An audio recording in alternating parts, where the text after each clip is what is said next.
Hi hello ನಮಸ್ಕಾರ friends, welcome back to Meghna's cooking channel. ಇವತ್ತಿನ recipe Ganesha ಚತುರ್ಥಿಗೆ ಅಂತಲೇ ಸ್ಪೆಷಲ್ಲಾಗಿ ಮಾಡ್ತಾ ಇರುವ ಗೋಧಿ ಹಿಟ್ಟಿನಿಂದ ಒಂದು ಸಿಂಪಲ್ಲಾಗಿ ಹಾಗೆ ಟೇಸ್ಟಿಯಾಗಿರೋಂಥ ಬರ್ಫಿ ಮಾಡ್ತಾಯಿದ್ದೀನಿ. ನೀವು ಕೂಡ ಟ್ರೈ ಮಾಡಿ. ಗೋಧಿ ಹಿಟ್ಟಿನಿಂದ ಈ ಸ್ವೀಟ್ ಮಾಡಿದ್ದೀವಿ ಅಂತ ಗೊತ್ತೇ ಆಗಲ್ಲ, ಅಷ್ಟು ಟೇಸ್ಟಾಗಿರುತ್ತೆ. ನೋಡೋಕ್ಕೂ ಕೂಡ ತುಂಬಾ ಚೆನ್ನಾಗಿದೆ. ಹಾಗಿದ್ರೆ ಈ ಗೋಧಿ ಹಿಟ್ಟಿನ ಬರ್ಫಿನ ಹೇಗೆ ಮಾಡೋದು ಅಂತ ತೋರಿಸ್ಕೊಡ್ತೀನಿ ಬನ್ನಿ. ಮೊದಲಿಗೆ ಒಂದು ಪ್ಯಾನ್ ತೊಗೊಂಡು ಪ್ಯಾನ್ನ ಬಿಸಿಗೆ ಇಡ್ತಾಯಿದ್ದೀನಿ. ಹಾಗೆ ಈ ಬೌಲ್ ಅಳತೆಯಲ್ಲಿ 1 ಬೌಲಷ್ಟು ತುಪ್ಪನ ಹಾಕ್ಕೊಳ್ತಾ ಇದ್ದೀನಿ.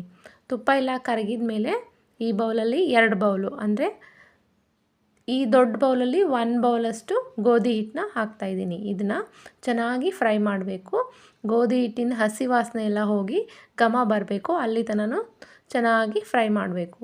ಇದು ಲೈಟಾಗಿ ಬ್ರೌನ್ ಕಲರ್ ಬರುತ್ತೆ, ಅಲ್ಲಿವರೆಗೂ ಗ್ಯಾಸ್ನ ಮೀಡಿಯಮ್ ಲೋ ಫ್ಲೇಮಲ್ಲಿ ಇಟ್ಕೊಂಡು ಸಣ್ಣ ಉರಿಲಿ ಚೆನ್ನಾಗಿ ಫ್ರೈ ಮಾಡ್ತಾನೆ ಇರಬೇಕು. ಘಮ ಬಿಡುತ್ತೆ, ಅವಾಗ ಗೊತ್ತಾಗುತ್ತೆ ನಮಗೆ ಇದು ಚೆನ್ನಾಗಿ ಫ್ರೈ ಆಗಿದೆ ಅಂತ. ನೋಡಿ, ಈ ಕಲರ್ ಬಂದಿದೆ. ಈ ಕಲರ್ ಬಂದಾದಮೇಲೆ ನಾನು ಯಾವ ಬೌಲ್ ಅಳತೆಯಲ್ಲಿ ತುಪ್ಪ ತೊಗೊಂಡಿದ್ನಲ್ಲ ಅದೇ ಬೌಲ್ ಅಳತೆಯಲ್ಲಿ ಬೆಲ್ಲನ ಹಾಕ್ತಾಯಿದ್ದೀನಿ. ಇದನ್ನು ಕೂಡ ಚೆನ್ನಾಗಿ ಫ್ರೈ ಮಾಡಬೇಕು, ಅಂದರೆ ಮಿಕ್ಸ್ ಮಾಡ್ತಾ ಹೋದರೆ ಬೆಲ್ಲ ಕರಗಿ ಅದಕ್ಕೆ ಚೆನ್ನಾಗಿ ಹೊಂದ್ಕೊಳ್ಳುತ್ತೆ. ನೋಡಿ, ಗೋಧಿ ಹಿಟ್ಟಿಂದ ಮಾಡಿದ್ದು ಅಂತ ನಮಗೆ ಗೊತ್ತೇ ಆಗ್ತಾಯಿಲ್ಲ, ಆ ರೀತಿ ಆಗ್ತಾಯಿದೆ.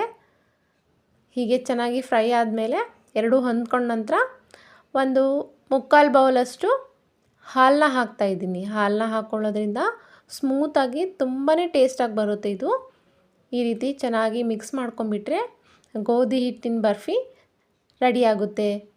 ನಿಮಗೂ ಇನ್ಸ್ಟೆಂಟಾಗಿ ತುಂಬ ಈಸಿಯಾಗಿ ಕಡಿಮೆ ಇಂಗ್ರೀಡಿಯೆಂಟ್ಸಲ್ಲಿ ಕಡಿಮೆ ಖರ್ಚಲ್ಲಿ ಒಂದು ಸ್ವೀಟ್ನ ಮಾಡಬೇಕು ಅಂತಂದರೆ ಈ ಗೋಧಿ ಹಿಟ್ಟಿನ ರೆಸಿಪಿನ ಟ್ರೈ ಮಾಡಿ, ತುಂಬಾ ಚೆನ್ನಾಗಿ ಬರುತ್ತೆ. ಹಾಗೆ ಬೆಲ್ಲದ್ದು ಕೂಡ, ಸಕ್ಕರೆ ಯಾರು ತಿನ್ನೋಕ್ಕೆ ಇಷ್ಟಪಡಲ್ಲ, ಈ ಡಯಾಬಿಟಿಕ್ ಇರೋರಿಗೆ ಈ ರೀತಿ ಸ್ವಲ್ಪ ಬೆಲ್ಲದ ಐಟಮ್ಸ್ ಮಾಡಿಕೊಟ್ರೆ ಇಷ್ಟಪಡ್ತಾರೆ. ನೀವು ಕೂಡ ಒಂದು ಸಾರಿ ಟ್ರೈ ಮಾಡಿ. ಹಾಗೆ ಗಣೇಶ ಚತುರ್ಥಿಗೆ ಇನ್ಸ್ಟೆಂಟಾಗಿ ಗಡಿಬಿಡಿಲಿ ಈ ರೆಸಿಪಿ ಮಾಡಿಬಿಟ್ಟು ನೈವೇದ್ಯ ಮಾಡಿ ಗಣೇಶನ ಕೃಪೆಗೆ ಪಾತ್ರರಾಗಿ. ಈ ಗೋಧಿ ಹಿಟ್ಟಿನ ಮಿಕ್ಸ್ಚರ್ನ ಒಂದು ಬಟರ್ ಪೇಪರ್ನ ತೊಗೊಂಡ್ಬಿಟ್ಟು ಅದಕ್ಕೆ ತುಪ್ಪ ಸವರ್ಬಿಟ್ಟು ಹಾಕಿ ಚೆನ್ನಾಗಿ ಮಿಕ್ಸ್ ಮಾಡ್ಕೋಬೇಕು. ಮಿಕ್ಸ್ ಮಾಡಿ ಒಂದು ರೀತಿ ಶೇಪ್ ಕೊಟ್ಟು ಈ ರೀತಿ ನೈಫ್ ಸಹಾಯದಿಂದ ನಿಮ್ಗೆ ಯಾವ ಶೇಪ್ ಬೇಕೋ ಆ ಶೇಪಲ್ಲಿ, ಹಾಗೆ ಯಾವ ಸೈಜ್ ಬೇಕೋ ಆ ಸೈಜಲ್ಲಿ ಕಟ್ ಮಾಡಿಕೊಂಡು ಮೇಲ್ಗಡೆ ಡ್ರೈ ಫ್ರೂಟ್ಸಿಂದ ಡೆಕೋರೇಷನ್ ಮಾಡಿಬಿಟ್ರೆ ಗೋಧಿ ಹಿಟ್ಟಿನ ಬರ್ಫಿ ರೆಡಿಯಾಗುತ್ತೆ. ತುಂಬಾ ಟೇಸ್ಟಿಯಾಗಿರುತ್ತೆ. ಒಂದು ಸಾರಿ ಖಂಡಿತವಾಗ್ಲೂ ಟ್ರೈ ಮಾಡಿ. ಈ ರೆಸಿಪಿ ನಿಮಗೆ ಇಷ್ಟ ಆಗಿದೆ ಅನ್ಕೋತೀನಿ. ಇಷ್ಟವಾದರೆ ಲೈಕ್ ಮಾಡಿ, ಶೇರ್ ಮಾಡಿ, ಸಬ್ಸ್ಕ್ರೈಬ್ ಮಾಡಿ. ಹಾಗೆ ಪಕ್ಕದಲ್ಲಿರೋ ಬೆಲ್ ಐಕನ್ನ ಪ್ರೆಸ್ ಮಾಡಿ.